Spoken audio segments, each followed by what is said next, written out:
ഫിലിപ്പിയർക്ക് എഴുതിയ ലേഖനം 4-ാം അധ്യായം 8-ാം വാക്യം. സത്യമായതൊക്കെയും ഘനമായതൊക്കെയും നീതിയായതൊക്കെയും നിർമ്മലമായതൊക്കെയും രമ്യമായതൊക്കെയും സൽകീർത്തിയായതൊക്കെയും സൽഗുണമോ പുകഴ്ചയോ അതൊക്കെയും ചിന്തിച്ചുകൊള്ളുക. ഒരൊറ്റ ഫോക്കസേ ഉള്ളൂ. സത്യമായത്,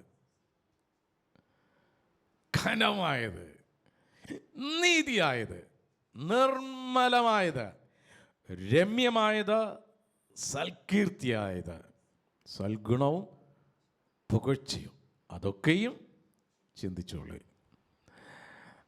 ഹല്ലേലൂയ. നമുക്ക് ക്രിസ്തുവിൽ ഒരുവൻ വളരും തോറും പൗലോസ് പറഞ്ഞത്, ക്രിസ്തുവിനെ നേടേണ്ടതിന് എനിക്ക് ശ്രേഷ്ഠമായിരുന്നതൊക്കെയും ചപ്പും ചവറുമായി എണ്ണുന്നു. അപ്പോൾ ആ ക്രിസ്തുവിലേക്കുള്ള വളർച്ചയിൽ, ക്രിസ്തുവിലേക്കുള്ള ശ്രദ്ധയിൽ എന്നെ പുറകോട്ട് പിടിച്ചു വലിക്കുന്നതിനെ എല്ലാം ചവറായി എണ്ണണം, ചപ്പായി എണ്ണണം. എനിക്കൊരൊറ്റ ലക്ഷ്യമുള്ളൂ, എന്നെ വിളിച്ചവനുമായിട്ടുള്ള ഒരു കൂട്ടായ്മ. ആ വിളിച്ചവൻ എന്താണോ പറയുന്നത് അത് സത്യമായിട്ട് പറയുക. ഹല്ലേലൂയ. ഘനമായതൊക്കെ കിഴവിക്കഥകളല്ല, ഇക്കിളിപ്പെടുത്തുന്നതല്ല. സത്യമായിട്ടുള്ളത്, ഘനമായിട്ടുള്ളത്. ഓരോരുത്തർക്ക് ഇഷ്ടമുള്ള രീതിയിലുള്ള ഉപദേശങ്ങളല്ല. നീതിയായതൊക്കെയും, ജീവനുള്ള ദൈവത്തെ ആരാധിക്കുന്ന മക്കൾക്ക് ഒറ്റ നീതിയേ ഉള്ളൂ, അത് ദൈവിക നീതി. ലോകത്തിന് പല വ്യവസ്ഥകളുണ്ടാകും, പക്ഷെ ദൈവമക്കൾ ഒരൊറ്റ വ്യവസ്ഥയുള്ള ദൈവിക നീതി. രണ്ട് രീതിയില്ല. സഭയിൽ ധനമുള്ളവനും കാണും, ധനം ഇല്ലാത്തവനും കാണും. വിദ്യാഭ്യാസം ഉള്ളവനും കാണും, വിദ്യാഭ്യാസം ഇല്ലാത്തവനും കാണും. സ്തോത്രം. കുടുംബ പേരുള്ളവരും കാണും, കുടുംബ പേരില്ലാത്തവരും കാണും. സ്തോത്രം. അതിൻ്റെ അർത്ഥം നോ പരോക്കിലിസം, നോ ഗ്രൂപ്പിസം, കളർ നോക്കി ഉള്ള ഒരു കൈകൊടുപ്പില്ല. സ്തോത്രം. ദൈവത്തിൻ്റെ കൃപ കൊണ്ട് നമുക്ക് ആ ഒരു ആറ്റിറ്റ്യൂഡില്ല. ചിലയിടങ്ങളിൽ അങ്ങനെയുള്ള ആറ്റിറ്റ്യൂഡുണ്ട്. അത് ദൈവത്തിൻ്റെ സഭയല്ല, അത് മനുഷ്യനിർമ്മിതമായ സഭയാണ്. ദൈവത്തിൻ്റെ സഭയിൽ ഒരൊറ്റ മുഖമേ ഉള്ള, സത്യമായതൊക്കെയും ഘനമായതൊക്കെയും നീതിയായതൊക്കെയും, ഹല്ലേലൂയ, നിർമ്മലമായതൊക്കെയും. ഇപ്പം എന്തിനോടും മായം ചേർക്കുന്ന ഒരു കാലഘട്ടത്തിൽ ദൈവത്തിൻ്റെ മക്കൾ ജീവിക്കുമ്പോൾ നമുക്ക് മായം ചേർക്കുകയോ മായം ചേർപ്പിക്കുകയോ ചെയ്യുന്ന പരിപാടിയില്ല. നിർമ്മലമായതൊക്കെ, അത് നമ്മുടെ മനോഭാവത്തിലെ, പ്രവൃത്തിയിലായ, ഏതിലായാലും നിർമ്മലമായതൊക്കെയും, ഹല്ലേലൂയ, രമ്യമായതൊക്കെയും സൽകീർത്തിയായതൊക്കെയും സൽഗുണമോ പുകഴ്ചയോ അതൊക്കെയും ചിന്തിച്ചോളൂ. അത് ഒരു ഒരൊറ്റ ഫോക്കസേ ഉള്ളു. ക്രിസ്റ്റോസെൻട്രിക് ആയിട്ടുള്ള ഒരൊറ്റ ഫോക്കസേ ഉള്ളു. ഹല്ലേലൂയ. കാരണം എന്താ? സ്ഥിരമാനസൻ നിന്നിൽ ആശ്രയം വെച്ചിരിക്കുക കൊണ്ട് നീ അവനെ പൂർണ്ണ സമാധാനത്തിൽ കാക്കുന്നു. ഹല്ലേലൂയ. വീണ്ടും ദൈവത്തിൻ്റെ വചനം 1 പത്രോസ് 2 4 മുതൽ 10 വരെയുള്ള വാക്യങ്ങൾ. മനുഷ്യർ തള്ളിയതെങ്കിലും ദൈവസന്നിധിയിൽ ശ്രേഷ്ഠവും മാന്യവുമായ ജീവനുള്ള കല്ലായ അവൻ്റെ അടുക്കൽ വന്നിട്ട് നിങ്ങളും ജീവനുള്ള കല്ലുകൾ എന്ന പോലെ ആത്മീയ ഗ്രഹമായ യേശുക്രിസ്തു മുഖാന്തരം ദൈവത്തിന് പ്രസാദമുള്ള ആത്മീയ യാഗം അർപ്പിക്കുന്ന വിശുദ്ധ പുരോഹിത വർഗമാകേണ്ടതിന് പണിയപ്പെടുന്നു. എന്തെന്നാൽ ഞാൻ ശ്രേഷ്ഠവും മാന്യവുമായ ഒരു മൂലക്കല്ല് സിയോനിൽ ഇടുന്നു, അവനിൽ വിശ്വസിക്കുന്നവൻ ലജ്ജിച്ചു പോകുകയില്ല എന്ന് തിരുവെഴുത്തിൽ കാണുന്നുവല്ലോ. വിശ്വസിക്കുന്ന നിങ്ങൾക്ക് അവൻ വിലയേറിയവനാകുന്നു. വിശ്വസിക്കാത്തവർക്കോ വീട് പണിയുന്നവർ തള്ളിക്കളഞ്ഞ കല്ല് മൂലക്കല്ലായി തീർന്നിരിക്കുന്നു. അത് അവർക്ക് ഇടർച്ചക്കല്ലും തടങ്കൽ പാറയും ആയിത്തീർന്നു. അവർ വചനം അനുസരിക്കാത്തതിനാൽ ഇടറിപ്പോകുന്നു, അതിനായി വിധിക്കപ്പെട്ടുമിരിക്കുന്നു. നമ്മുടെ മനസ്സ് ദൈവത്തിൽ ഉറപ്പിച്ചുകൊണ്ട് കൃപയിലും ദൈവത്തിൻ്റെ ഗുണങ്ങളിലും വളരുക. ക്രിസ്തുവിൽ മാത്രം, അവനിൽ മാത്രം ഉറച്ച് അവനെ മാത്രം മനസ്സിൽ ധ്യാനിച്ച് മുന്നോട്ടുള്ളൊരു യാത്ര. ഹല്ലേലൂയ. വീണ്ടും 2 പത്രോസ് 1:5 മുതൽ 11 വരെയുള്ള വാക്യങ്ങൾ. 2 പത്രോസ് 1:5 മുതൽ 11 വരെയുള്ള വാക്യങ്ങൾ. ഈ കാരണത്താൽ നിങ്ങൾ എല്ലാ പ്രയത്നവും ചെയ്തുകൊണ്ട് ഇവ ചേർത്തുകൊള്ളുവിൻ. നിങ്ങളുടെ വിശ്വാസത്തോട് സ്വഭാവശ്രേഷ്ഠതയും, സ്വഭാവശ്രേഷ്ഠതയോട് പരിജ്ഞാനവും, പരിജ്ഞാനത്തോട് ആത്മനിയന്ത്രണവും, ആത്മനിയന്ത്രണത്തോട് സഹിഷ്ണുതയും, സഹിഷ്ണുതയോട് ഭക്തിയും, ഭക്തിയോട് സഹോദരപ്രീതിയും, സഹോദരപ്രീതിയോട് സ്നേഹവും തന്നെ. ഇവയെല്ലാം നിങ്ങളിൽ സമൃദ്ധമായി ഉണ്ടെങ്കിൽ നിങ്ങൾ നമ്മുടെ കർത്താവായ യേശുക്രിസ്തുവിൻ്റെ പരിജ്ഞാനം സംബന്ധിച്ച് ഉത്സാഹമില്ലാത്തവരും ഫലമില്ലാത്തവരുമായിരിക്കേയില്ല. അവയില്ലാത്തവനോ കുരുടനത്രേ, അവൻ ഹ്രസ്വ ദൃഷ്ടിയുള്ളവനും തൻ്റെ പൂർവ്വ പാപങ്ങളുടെ ശുദ്ധീകരണം മറന്നവനും തന്നെ. അതുകൊണ്ട് സഹോദരന്മാരെ, നിങ്ങളുടെ വിളിയും തിരഞ്ഞെടുപ്പും ഉറപ്പാക്കുവാൻ അധികം ശ്രമിക്കുവിൻ. ഇങ്ങനെ ചെയ്താൽ നിങ്ങൾ ഒരിക്കലും വീഴുകയില്ല. നമ്മുടെ കർത്താവും രക്ഷിതാവുമായ യേശുക്രിസ്തുവിൻ്റെ നിത്യരാജ്യത്തിലേക്കുള്ള പ്രവേശനം സമൃദ്ധിയായി ലഭിക്കും. ഹല്ലേലൂയ. വീട്ടിൽ പോയിട്ട് വായിക്കേണ്ട ഒരു വചനഭാഗമാണ്. സ്തോത്രം. ഈ വചനത്തിൽ ആണ് നമ്മൾ വളരേണ്ടത്. നമ്മുടെ വിളിയും തിരഞ്ഞെടുപ്പ് ഉറപ്പാക്കണം. ആരെ ശ്രദ്ധിക്കണം, ആരെ നോക്കണം, എന്തിൽ മനസ്സുറപ്പിക്കണം. നമ്മുടെ മനസ്സ് ദൈവത്തിൽ ഉറപ്പിച്ചുകൊണ്ട് കൃപയിലും ദൈവത്തിൻ്റെ ഗുണങ്ങളിലും വളരണം. അപ്പോൾ നമ്മളെ വളർത്തുവാനായി ദൈവം കാണിച്ചു തരുന്ന വചനങ്ങളാണ് ഇവയൊക്കെ. വഴിയിൽ പെട്ടുപോകാതിരിക്കാൻ ഉണർവോടെ ഉന്മേഷത്തോടെ വിളിച്ചവനോട് കൂറു പുലർത്തി മുന്നോട്ട് പോകാൻ ദൈവം തരുന്ന വചനാമൃതമാണ്, സ്വർഗീയ മന്നയാണ് ദൈവത്തിൻ്റെ വചനം. യൂദായുടെ പുസ്തകം, യൂദ 20 മുതൽ 25 വരെയുള്ള വാക്യങ്ങൾ. നിങ്ങളോ പ്രിയമുള്ളവരെ, നിങ്ങളുടെ വിശുദ്ധ വിശ്വാസത്തെ ആധാരമാക്കി നിങ്ങൾക്ക് തന്നെ ആത്മീയ അഭിവൃദ്ധി വരുത്തുകയും പരിശുദ്ധാത്മാവിൽ പ്രാർത്ഥിച്ചും നിത്യജീവനായി നമ്മുടെ കർത്താവായ യേശു ക്രിസ്തുവിൻ്റെ കരുണയ്ക്കായി കാത്തിരുന്നും ദൈവസ്നേഹത്തിൽ നിങ്ങളെ തന്നെ സൂക്ഷിച്ചുകൊള്ളുവിൻ. സംശയിക്കുന്നവരായ ചിലരോട് കരുണ ചെയ്യുവിൻ. ചിലരെ തീയിൽ നിന്ന് വലിച്ചെടുത്ത് രക്ഷിക്കുവിൻ. ശരീരത്താൽ കറപിടിച്ച അങ്കി പോലും വെറുത്തുകൊണ്ട് ചിലർക്ക് ഭയത്തോടെ കരുണ കാണിക്കുവിൻ.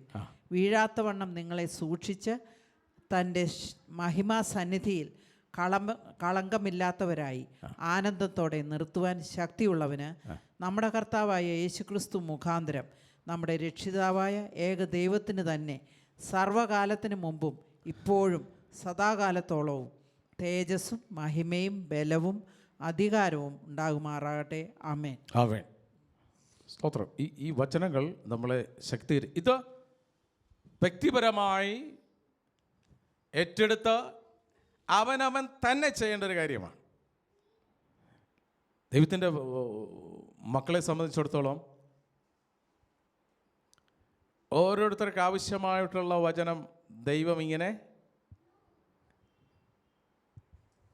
വിളമ്പിത്തരികയാണ്. പാത്രം പോലെ ഇരിക്കും.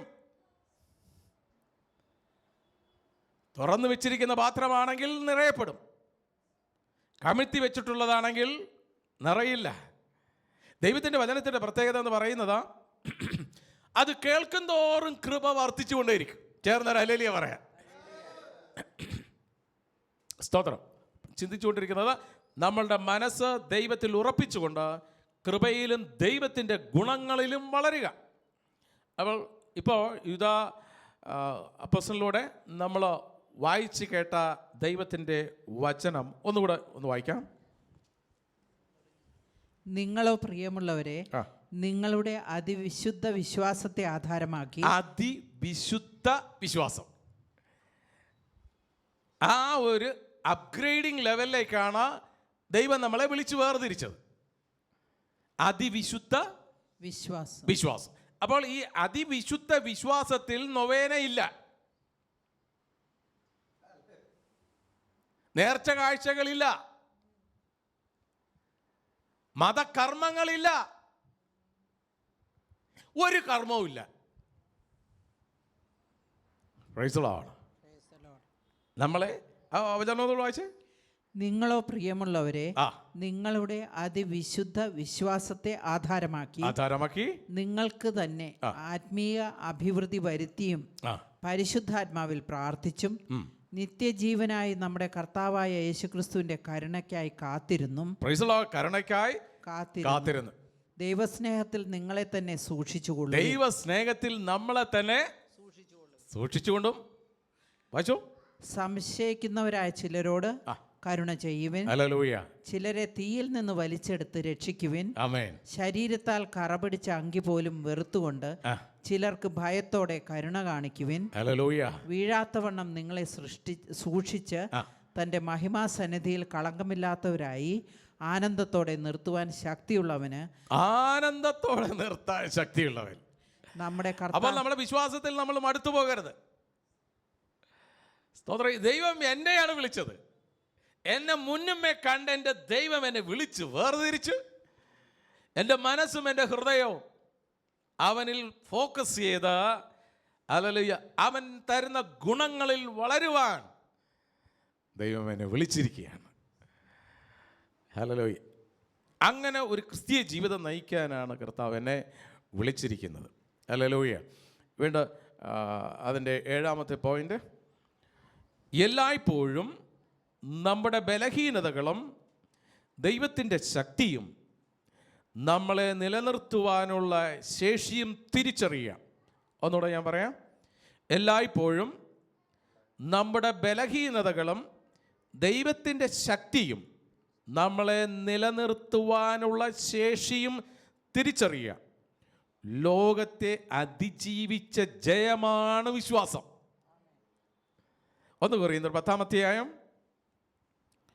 1 കൊരിന്ത്യർ 10, 12, 13 വാക്യങ്ങൾ. ആകയാൽ താൻ നിൽക്കുന്നുവെന്ന് തോന്നുന്നവൻ വീഴാതിരിപ്പാൻ നോക്കിക്കൊള്ളട്ടെ. താൻ നിൽക്കുന്നുവെന്ന് താൻ നിൽക്കുന്നുവെന്ന് ചിന്തിക്കുന്നവൻ വീഴാതിരിക്കുവാൻ സൂക്ഷിച്ചു കൊള്ളട്ടെ. വളരെ വളരെ വളരെ വിശ്വാസ ജീവിതത്തിൽ വളരെ ശ്രദ്ധിക്കേണ്ട ഒരു കാര്യമാണ്. വളരെ ശ്രദ്ധിക്കേണ്ട ഒരു കാര്യമാണ്. അല്ലെങ്കിൽ നമ്മുടെ കൺമുൻപിൽ തന്നെ നമ്മൾ കാണുന്നുണ്ട് വളരെ അറിയപ്പെട്ട് വളരെ അധികം അനേകരെ രക്ഷയുടെ ഭാഗത്തേക്ക് നയിച്ചു കൊണ്ടുവന്ന പലരും തന്നെ പെട്ടുപോയിട്ടുണ്ട്, വീണുപോയിട്ടുണ്ട്. അങ്ങനെ വീണു പോകാൻ ഒരു പ്രധാന കാരണം, വളർന്നു വരുമ്പം സാഹചര്യങ്ങൾക്ക് മാറുമ്പം വിളിച്ചവനിലുള്ള ഫോക്കസ് മാറിപ്പോകും. വളർത്തുന്നവൻ ദൈവമാണെന്ന് മറന്നുപോകും. ഹല്ലേലൂയ. നീ എത്ര ശ്രേഷ്ഠമുള്ളവനാണെങ്കിലും, എത്ര ഡിഗ്രി ഉള്ളവനാണെങ്കിലും, എത്ര ഉന്നത പദവിയിൽ ഇരിക്കുന്നവനാണെങ്കിലും ശരി, പിശാച് അലർന്ന സിംഹത്തെ പോലെ നോക്കിയിരിക്കുക ആരെ വിഴുങ്ങണമെന്ന്. ഹല്ലേലൂയ. അപ്പോൾ നമ്മുടെ ഈ യാത്രയെന്ന് പറയുന്നത് നൂൽപ്പാലത്തിലൂടെയുള്ള യാത്രയാണ്. വളരെ ശ്രദ്ധിച്ച് വേണം നമ്മൾ മുന്നോട്ട് പോകാൻ. ഒരിക്കലും, അങ്ങോട്ട് ഇടും കരങ്ങൾ കൊടുത്തേ, ഒരിക്കലും ആത്മീയ അഹങ്കാരം പാടില്ലെന്ന് പറ. ഹല്ലേലൂയ. അത് കയറിയാൽ എപ്പോൾ താഴെ പോയി നോക്കിയാൽ മതി. സ്തോത്രം. ആകയാൽ താൻ നിൽക്കുന്നുവെന്ന് തോന്നുന്നവൻ വീഴാതിരിപ്പാൻ സൂക്ഷിച്ചു കൊള്ളട്ടെ, നോക്കിക്കൊള്ളട്ടെ. ഹല്ലേലൂയ. സ്തോത്രം. എപ്പോഴും നമ്മൾ അന്യോന്യം കരുതേണ്ടത് എന്നേക്കാൾ ശ്രേഷ്ഠൻ എൻ്റെ അടുത്തിരിക്കുന്നവനാണ്. ഈ ദൈവദാസന്മാർക്ക് അങ്ങനെയുള്ള കാഴ്ചപ്പാട് വളരെ കുറവാണ്. ഒരുത്തന് മറ്റൊരുത്തനെ ഉള്ളുകൊണ്ട് പുറമേ ചിരിക്കുമെങ്കിലും ഉള്ളുകൊണ്ട് അങ്ങോട്ട് അംഗീകരിക്കാനായിട്ട് എത്ര ഈ ജനങ്ങൾ ശരിക്കും കൈയടിച്ച് ആരാധിക്കും. ജനങ്ങൾ ശരിക്കും കൈയടിച്ച് ആരാധിക്കും. പക്ഷേ ചില അതിവിശുദ്ധന്മാർ ഇങ്ങനെ ഐസ്ക്രീം തിന്ന പോലെ ഇരിക്കും. നീ ദൈവസന്നിധിയിൽ വരുമ്പോൾ be like a David. ദാവീദിനെ പോലെ ആരാധിക്കും. നിന്റെ ബന്ധനം അഴിയട്ടെ. ഹല്ലേലൂയ. ദൈവത്തിന്റെ അഭിഷിക്തൻ രാജാവാ.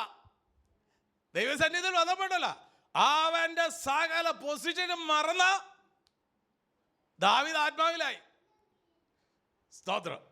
ദാവീദ് ആത്മാവിലായത് കണ്ട് ഭാര്യയ്ക്ക് വേറൊരു ആത്മാവ്, നിങ്ങളൊരു എന്താണ് മനുഷ്യൻ, നിങ്ങൾക്ക് നാണമില്ല, നിങ്ങൾക്ക് നിങ്ങളൊരു രാജാവാണ്. മീകളെ കാണുന്നതിന് മുമ്പ് ദാവീദ് ആരെ കണ്ടു? കർത്താവിനെ കണ്ടു. ബാലനായിരുന്നപ്പോൾ, ഇടയച്ചക്കനായിരുന്നപ്പോൾ, സ്തോത്രം, ഒരു അർഹതയില്ലാത്ത സ്ഥാനത്താണ് ദൈവം ദാവീദിനെ അഭിഷേകം ചെയ്തത്. സ്തോത്രം. ആ ദാവീദിനും ഒരല്പം കൈവഴച്ചു പോയി, എങ്കിലും ദൈവം അവനെ വിട്ടില്ല. സ്തോത്രം. തെറ്റിപ്പോയാൽ തെറ്റിപ്പോയി ദൈവമേ, ഒരു 51 സങ്കീർത്തനം എഴുത്, ദാവീദ് എഴുതിയ പോലെ. കർത്താവേ, ഞാൻ ഇച്ചിരി അഹങ്കരിച്ചു പോയി, പരിശുദ്ധാത്മാവിനെ എന്നിൽ നിന്നും എടുത്ത് കളയല്ലേ. കളഞ്ഞില്ല ദൈവം. സ്തോത്രം.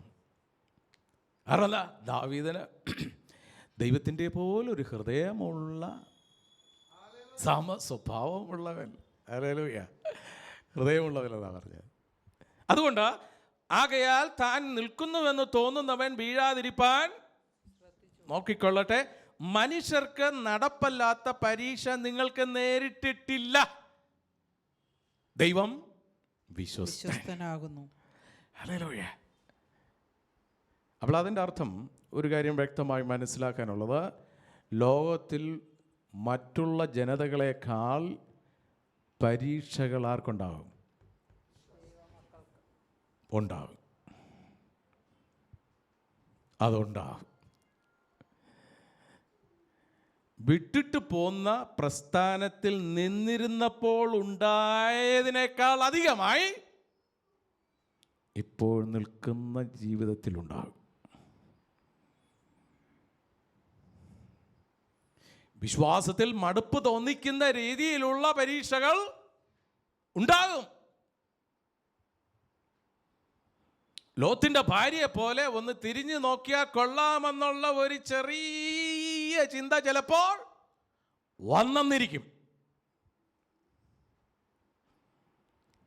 സ്തോത്രം. തിരിഞ്ഞു നോക്കരുത്. കിളപ്പി കൈവച്ചിട്ടാ നോക്കുന്നവൻ യോഗ്യനല്ല. മനുഷ്യർക്ക് നടപ്പല്ലാത്ത പരീക്ഷകൾ നിങ്ങൾക്ക് നേരിട്ടിട്ടില്ല. ദൈവം വിശ്വസ്തൻ. ഇന്നേ വരെ നേരിട്ടിട്ടില്ല. നേരിട്ടിരുന്നെങ്കിൽ സ്തോത്രം, ഈ ഷെയ്പ്പൊന്നും ആയിരിക്കില്ല. ഇങ്ങനെ ഇരിക്കാനും പറ്റത്തില്ല. ഹല്ലേലൂയ. അതാണ് ദൈവം. കാരണം എന്താ? ദൈവം വിശ്വസ്തൻ. ദൈവം വിശ്വസ്തനാണ്. ദൈവം വിശ്വസ്തനാണ്. വിളിച്ചവൻ വിശ്വസ്തനാണ്. പക്ഷേ വിളി സ്വീകരിച്ചവൻ, വിളി കേട്ടവൻ വിശ്വസ്തനാണോ? വിശ്വാസത്തെ പരീക്ഷിക്കുന്ന രീതിയിലുള്ള പ്രയാസങ്ങൾ കടന്നു വരാം.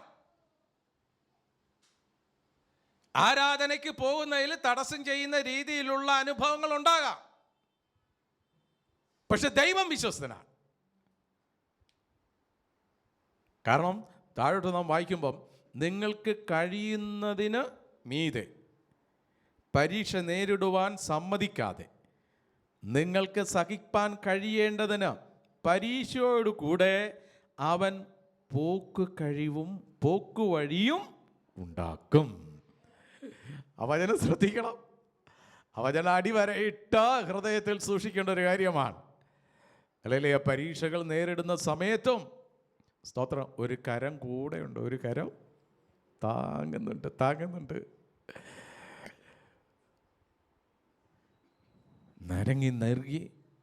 നരങ്ങി നീറി തകർന്ന് നുറുങ്ങി മരിച്ച അവസ്ഥയിൽ പോലും ഇരിക്കുന്ന സമയത്തും പിറകോട്ട് തിരിഞ്ഞു നോക്കുമ്പം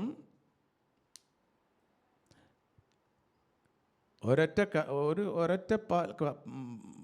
കാൽപാദമേ കാണത്തുള്ളൂ. യെസ്, അവനെന്നെ താങ്ങുക, അവനെന്നെ ചുമന്നുകൊണ്ട് പോവുക. വചനം ഒന്നുകൂടെ വായിച്ചേ. ആകയാൽ താൻ നിൽക്കുന്നുവെന്ന് തോന്നുന്നവൻ വീഴാതിരിപ്പാൻ, താൻ നിൽക്കുന്നുവെന്ന് ചിന്തിക്കുന്നവൻ വീഴാതിരിക്കുവാൻ സൂക്ഷിച്ചുകൊള്ളട്ടെ. മനുഷ്യർക്ക് സാധാരണമല്ലാത്ത പരീക്ഷ നിങ്ങൾക്ക് നേരിട്ടിട്ടില്ല. ഒരാമേൻ പറയാം. ആമേൻ. തുടർന്ന്, ദൈവം വിശ്വസ്തനാകുന്നു, നിങ്ങൾക്ക് കഴിയുന്നതിനപ്പുറമായി പരീക്ഷിക്കുവാൻ അവൻ അനുവദിക്കുന്നില്ല.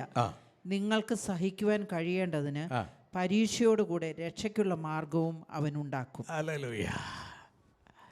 സ്തോത്രം. നമ്മൾ ഈ കുഞ്ഞുങ്ങൾക്ക് കൈപ്പേറിയ മരുന്ന് കൊടുക്കുമ്പം അതിൻ്റെ കൂടെ ഒരു ഇത്തിരി പഞ്ചസാര കൂടെ ഇട്ടിട്ട് പരീക്ഷയുടെ കൂടെ ഒരു ഇത്തിരി ദൈവം തരുന്നത് കൊണ്ടാണ്. ഹല്ലേലൂയ. വിശ്വാസ ജീവിതത്തിൽ കൈപ്പേറിയ അനുഭവങ്ങൾ ഉണ്ടാകണം. പക്ഷെ അത് സഹിക്കാനുള്ള, അവിടെയാണ് ശ്രേഷ്ഠത. ദൈവത്തിൻ്റെ വിളിച്ചവൻ്റെ വിശ്വസ്തത കാണുന്ന അവിടെയാണ്. അത് സഹിക്കാനുള്ള ഹല്ലേലൂയ ഒരു സപ്പോർട്ടിങ് ഹാൻഡ് കൂടി തരും. രക്ഷയുടെ അനുഭവത്തിലേക്ക് നമ്മളെ കൊണ്ടുവന്നവർ ചിലപ്പോൾ അങ്ങനെയുള്ളവർ തന്നെ ചിലപ്പോൾ നമ്മളെ വിശ്വാസത്തെ നശിപ്പിക്കാൻ ചിലപ്പോൾ സാധ്യതയുണ്ട്. സ്തോത്രം. പക്ഷേ അവരെ നോക്കരുത്. വിളിച്ചവൻ വിശ്വസ്തനാ. അങ്ങനെ ഒരു പ്രയാസത്തിലൂടെ കടന്നു പോകുമ്പോഴും അല്ലെങ്കിൽ അവൻ പോക്കുവഴി ഉണ്ടാക്കും, അവനെന്നെ താങ്ങും. സ്തോത്രം. എൻ്റെ കർത്താവിനെ കര ഇങ്ങനെ എടുത്ത് പറ, എൻ്റെ ദൈവം എൻ്റെ ഈ ഉള്ളം കയ്യിൽ എന്നെ താങ്ങുന്നെന്ന് പറ. ഹല്ലേലൂയ. സ്തോത്രം. കണ്ണിലെ കൃഷ്ണമണി പോലെ എൻ്റെ ഉള്ളം കയ്യിൽ അവൻ എന്നെ താങ്ങുന്നത്. ഹല്ലേലൂയ. അപ്പോൾ ഞാൻ അവൻ്റെ കയ്യിലാണ്, അവൻ്റെ ഉള്ളം കയ്യിൽ ഞാനിരിക്കുക. ഹല്ലേലൂയ. ആനപ്പുറത്തിരിക്കുന്നവന് ആരെ പേടിക്കണോ? പട്ടിയെ പേടിക്കേണ്ട കാര്യമുണ്ടോ? ഉണ്ടോ? ആനപ്പുറത്തിരിക്കുന്നവന് പട്ടിയെ പേടിക്കേണ്ട കാര്യമുണ്ടോ? സ്തോത്രം. നാം അപ്പൻ്റെ കയ്യിലാണ്. ഹല്ലേലൂയ. അപ്പോൾ ഈ വഴി യാത്രയിൽ എന്തെല്ലാം അനർത്ഥം സംഭവിച്ചാലും എൻ്റെ ദൈവം എന്നെ വീഴാതെ കാത്തുകൊള്ളും. അങ്ങനെ കാക്കുന്നതുകൊണ്ടാണ് ഇപ്പോഴും, സ്തോത്രം, ഹല്ലേലൂയ, അങ്ങനെ കാക്കുന്നതുകൊണ്ടാണ് ഇപ്പോഴും മുന്നോട്ട് പോകാനായിട്ട്. ഹല്ലേലൂയ. എൻ്റെ ജീവിതത്തിൽ ഒത്തിരി അനുഭവങ്ങളുണ്ട്. ഹല്ലേലൂയ. വണ്ടി അപകടങ്ങൾ, പൗലോസ് പറഞ്ഞ പോലെ കൂട്ടുവിശ്വാസികളിൽ നിന്നുള്ള സഹോദരന്മാരിൽ നിന്നുള്ള പീഡനങ്ങൾ എന്നൊക്കെ പറഞ്ഞ പോലെ, സ്തോത്രം. പക്ഷെ അവിടെയല്ല, മനസ്സ് മടുത്തു പോകാതെ, ആ ലഭിച്ച കൃപയിൽ പുറകോട്ട് പോകാതെ ഒരു പടി കൂടി മുന്നോട്ട് പോകുവാൻ വിളിച്ചവൻ. കാരണം എന്നെ വിളിച്ച അവൻ്റെ കയ്യിലൊരു ഉപകരണമായി എന്നെ ഉപയോഗിക്കുന്നത് എൻ്റെ ദൈവമാണ്. നമ്മുടെ കഴിവൊന്നുമല്ല. നമ്മളെ വിളിച്ചവന് നമ്മളെ കൊണ്ടൊരു ഉദ്ദേശമുണ്ട്. അതവൻ ചെയ്യും. സ്തോത്രം. അത് കർത്താവിനറിയാം. നമ്മൾ പക്ക മനുഷ്യരാണെന്നും നമ്മൾ മടിയന്മാരും ബലഹീനരുമാണെന്നൊക്കെ ആർക്കറിയാം? കർത്താവേ, എന്നെ അങ്ങ് കൊന്നുകളയാൻ എനിക്ക് പറ്റില്ല, എനിക്ക് ശക്തിയില്ല. ഈ ശക്തിയില്ലാത്തവർക്കും പറ്റാത്തവർക്കൊക്കെ ഈ കഴിവും ശക്തിയൊക്കെ കൊടുത്ത് മുന്നോട്ട് പറഞ്ഞു വിട്ടത് ആരാ? ഏലിയാവ് കിടന്ന് ഉറങ്ങി എണീറ്റിട്ട്, അല്ലെ, ഈ ഇറച്ചി അപ്പം തിന്നിട്ട് ഇനി ഓടാനുണ്ട്, ഇനിയും ഇറച്ചിയപ്പം കൊടുത്തിട്ട് പറയും ഇനിയും തിന്ന് ശക്തിപ്പെടും, ഇനിയും ഓടാനുണ്ട്. അപ്പോൾ ഏലിയ കിടന്ന് ഉറങ്ങുമ്പോഴും ഏലിയായ്ക്ക് വേണ്ടി കരുതുന്ന ആരാ? സ്തോത്രം. വഴിയരികിൽ പെട്ടുപോയാൽ ഈ ദൈവം സമ്മതിക്കത്തില്ല. ആരെല്ലാം നിനക്ക് പ്രതികൂലമാണെങ്കിലും എൻ്റെ ദൈവം എനിക്ക് അനുകൂലമാണ്. അവൻ വിളിച്ചവൻ വിശ്വസ്തനാണ്, വഴിയരികിൽ വിട്ടിട്ട് പോകത്തില്ല. ഹല്ലേലൂയ. നമ്മളെ ശക്തീകരിക്കും. ഹല്ലേലൂയ. തുടർന്ന് നമുക്ക് ദൈവത്തിൻ്റെ വചനം പഠിക്കാം. ഈ വചനങ്ങളാൽ കർത്താവ് നമ്മളെ അനുഗ്രഹിക്കട്ടെ. കണ്ണുകളെ അടയ്ക്കാം. സ്നേഹവാനായ പിതാവേ, ഈ മാസത്തിൻ്റെ ദിനങ്ങളിലൊക്കെ അത്ഭുതകരമായ അപ്പാ, കണ്ണിലെ കൃഷ്ണമണി പോലെ ഉള്ളം കയ്യിൽ ഞങ്ങളെ താങ്ങി, ഒരനർത്ഥവും ഞങ്ങളുടെ ഭവനത്തെ എടുക്കാതെ, വിശ്വാസ ജീവിതത്തിൽ കർത്താവെ ഒരു മടുപ്പും തോന്നിക്കാതെ ഇത്രത്തോളം എന്നെയും എൻ്റെ കുടുംബത്തെയും നീ കൊണ്ടുവന്നതിനായി സ്തോത്രം. അപ്പാ, ഞങ്ങൾ ആരും നിന്നതല്ല അപ്പാ, നീ ഞങ്ങളെ നിർത്തിയതാണ് ദൈവമേ. ഞങ്ങൾ നേടിയതല്ലപ്പാ, എല്ലാം നിൻ്റെ ദാനമാണ് കർത്താവേ. അവിടെ തരുന്ന എല്ലാ ഭൗതിക നന്മകൾക്കും സ്വർഗീയ ദാനങ്ങൾക്കും നന്ദിയുള്ള ഹൃദയത്തോടെ നിൻ്റെ സന്നിധിയിൽ നിൽക്കുന്നു. വീണ്ടും അപ്പാ മുന്നോട്ട് പോകാൻ, ഓടുവാനുള്ള ശക്തി അപ്പാ ഞങ്ങൾക്ക് നൽകണമേ. ഞങ്ങളുടെ ജീവിതത്തിൽ അനേകരെ നേടുവാൻ, നിനക്ക് വേണ്ടി നേടുവാൻ, നിൻ്റെ രാജ്യത്തിന് വേണ്ടി ആത്മഭാരമുള്ള മക്കളായി ജീവിക്കുവാൻ, പ്രാർത്ഥനയിലൂടെയാണെങ്കിലും നശിച്ചു പോകുന്ന ആത്മാക്കൾക്ക് വേണ്ടി പ്രാർത്ഥിക്കുവാൻ, കർത്താവ് ദൂരത്ത് പോയി വചനം പങ്കുവയ്ക്കുവാൻ കഴിവില്ലെങ്കിലും ഭവനത്തിലിരുന്ന്, കൂട്ടായ്മയിലിരുന്ന് നശിച്ചു പോകുന്ന ആത്മാക്കൾക്ക് വേണ്ടി പ്രാർത്ഥിക്കുവാനുള്ള ഒരു പുത്തൻ അഭിഷേകം ഈ മാസത്തിൽ ഞങ്ങൾക്ക് തരണമേ എന്ന് പ്രാർത്ഥിക്കുന്നു. പ്രാർത്ഥന കേട്ടിരിക്കാൻ നന്ദി. യേശുവിൻ നാമത്തിൽ തന്നെ.